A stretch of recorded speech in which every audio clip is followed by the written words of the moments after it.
Chairman, I rise to offer a very brief amendment to the bill.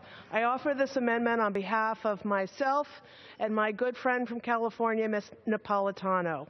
Many of my colleagues, especially those who are members of the Congressional Ports Caucus, have worked very hard in recent years to ensure that the Army Corps of Engineers has the funding necessary for operations and maintenance of our waterways.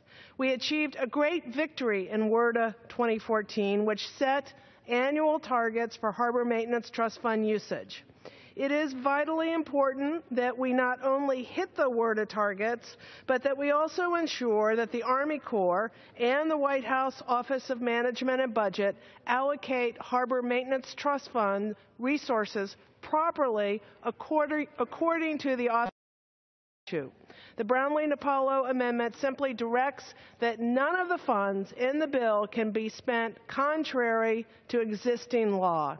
Our amendment is supported by the American Association of Port Authorities. I urge our colleagues to support this common sense amendment to ensure that the Army Corps and OMB follow the direction provided by Congress in the 2014 law, which passed the House in a vote of 412 votes to 4.